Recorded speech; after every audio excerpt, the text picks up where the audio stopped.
then they've taken the step I need them to, and they're also not making a threat, right? Like if you're blocking with like that, you typically don't have the ability to throw a shot at the same time, or your range is going to be different than your max range shot. So if you can anticipate and control that, you can do a lot. And you don't also have to recycle through. You might be able to just be like, put the hand back on real fast. That might be enough to make a lot of people flinch. Especially if you train them into like, I'm doing these taps with the legs or the hips. Or like just even forearm, because you have this like when you're lefty, if you switch to like the goofy stance, so that like your right foot forward, you can snap to that outside arm at maximum range, and it makes me do things like this. Yeah, overcommit to it. Because I don't want, because you can get angles really well like that, and because of that, then all you need to do is straighten out that, like bring that foot forward or just hop switch, and now you have the ability to be like, well, this shoulder's just free, right? So if you pump low, I do this, and then you're like, what if I threaten over? Yeah. Or you threaten over, and then you bring it back under as they panic to try to bring their guard up. Because once I see I'm getting faked, like if you do it to me, or if I do it to you, it would be something like this. So go back to your lefty. So I'd be like, boom. So it might be like, right? And after that up, I'm coming up. And so you also have the ability when you pump over, throw deep in that side, and then shuffle back in. So you can almost bring that right foot forward, pump here, and then scoop to that inside lane, bringing you back into goofy. But I think those are technical sequences that you have to drill, and you have to be able to have the... You can't think about it, you just have to go. Yeah, but you also have to have the internal that you know when your opponents don't react in a way that are going to be bad to try to do that sequence. So it's kind of like, I know what opponents I can get away with doing this, and I know which ones are just going to get me in more trouble than it's worth. And stuff. Yeah, I feel like my initial thought of like what fighter I want to get away from, like and not do that, is like somebody who's like really quick at avoiding and like is going to like keep that distance similar the whole fight, or maybe somebody who like is like very hard to like get to react to yourself. Yeah, like if they're not gonna fight for this, or if they're not gonna fight for this, and they're just gonna like, as soon as you go for that like handoff, they're just gonna like throw a stab, a quick shot. Or like a stab or something like from range, like. Yeah, then you definitely have to add more layers or like simplify your strategy. Like you kind of can't stay where you're at with that for sure. I don't know how often it happens to you, but I have found that people want to do this like scoop back movement. Maybe it's because I like to throw for that hip, and that'll mess me up and still get me. But what I found is like if I time it right, a jump over can break up my momentum sometimes. So then now their shot is just like very awkward, and also when you do that scoop back lean, your shoulders technically come down a little bit. So if I jump, I'm even higher to it. So now I'm trying to like trade a leg, like Esther will do. And then go for a combo. Like arm, as we're going down, and their one shot is usually not able to have a follower. So if they catch something they weren't intending, and then their scoop back is no longer good. It's like, because their whole hope is that they avoid this shot, right? And like they have a full shot online, or they can take an arm and neither of us are ready, and their recovery is better, so I'm kind of cheating that. Like I said, I want to get better at like the pops and stuff like that. I see you do them a lot, and I'm wondering like what pops exactly? Like you will like, I feel like maybe it's just like one leg up or something. I might end up doing that subconsciously. It's not something intentional most of the time. Okay. I think it's just like a lean, because like it's like if you're leaning and I end up leaning because you went farther than I wanted you to, and I can't take another step. So I have to like all in. That gets me killed a lot too. It's so like there's a lot of discretion you have to use. And I'm not always good at it because that's how that'll be like flipped in the package. I'm like, I thought it was just like arm. I'm like, well, I turn my shoulder forward trying to throw I presented you only shoulder. It's like that's part of the trouble, but it can be good if you know when to do it. Like Lester just talked about leaning forward and then being able to step back immediately and righting his spine, right? Like breaking his spine back and straight up and down. Is that if I just take like a half step forward and lean and do this, the distance is huge, right? And it's like you're just throwing back in my hands at that point. So as long as I'm smart about that exchange, and I know how to sequence everything, and it's usually off of like a couple steps forward. So you might do like 2 half steps to get in range, set somebody up, throw that leaning shot, hoping to get the snipe, and then kind of return back. And then so your return shots are kind of dog shit. And now we've reset the thing again, and he's explosive to explode off of that slide back. So it's like I slid back. Now I get to go again when they're trying to go and get scrambled for their reset.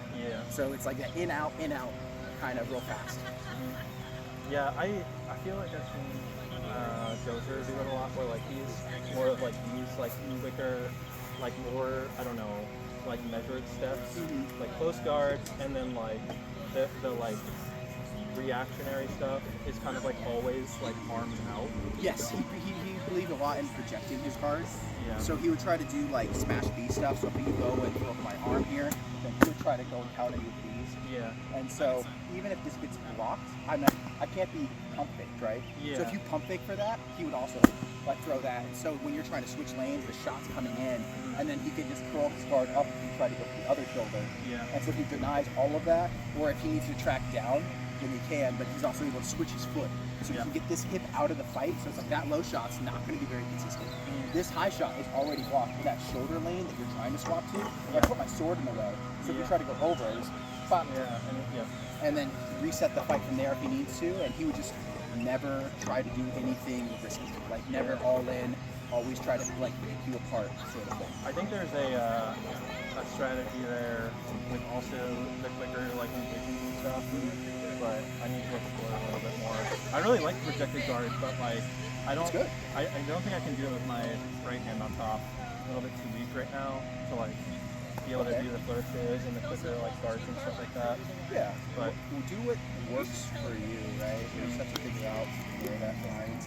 I think you have a good foundation defensively. I just think you need to go and find a couple of fast options that aren't all running. Your one-handed shots are really hard for me, especially when I'm stepping in. Suddenly you have all of this range, and if I misread any of your shots, then I'm just like, okay. But anytime like you get flashed up, then it becomes kind of a gamble. And if my setup is strong, your close game with two hands on is like really quick. Like when we're like this distance, I'm dead. When we're like this distance, I can like maybe throw something. Yeah, you can mess me up, and I'm like trying to intercept. If you're already on the like the instep, like I know like you're still like very lethal, like going like this. Yeah, left, rights, and like downs. Yeah. It's if I don't keep up with the footwork, then I just kind of die. That's what Lester had me focus on from the very beginning of my apprenticeship. So it was like I'm no longer allowed to know passes, and like the combo that I tried to learn off of was literally like counter step. So when they're stepping in, I also step in and then start hammering here. And the whole idea is if I keep stepping deeper, it's either it's going to open up or where you're going to do something to your body, and then I do this, and then you come back over and I see you. Yeah.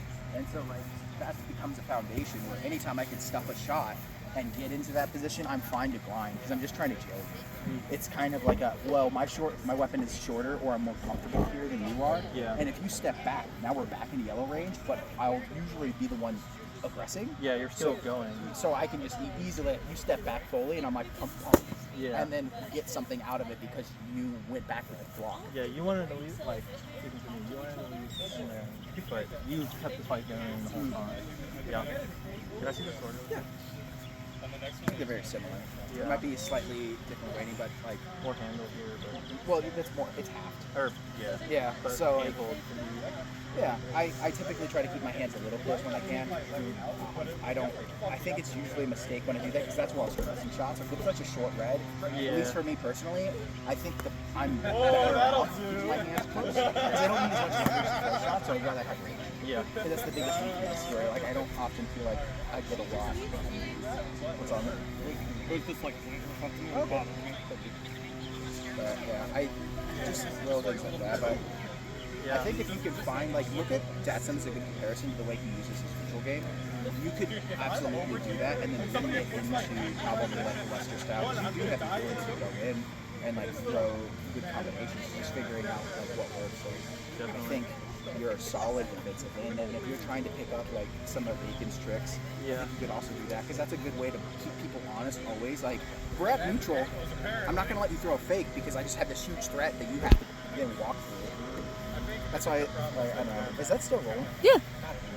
No, it's so full. It's good, especially when we go back to it and it's like, it's not like 2 weeks later and we're like, I don't know what we talked about at the end, but I think you said this. Yeah. I'll put it in a separate video, but I mean. Okay.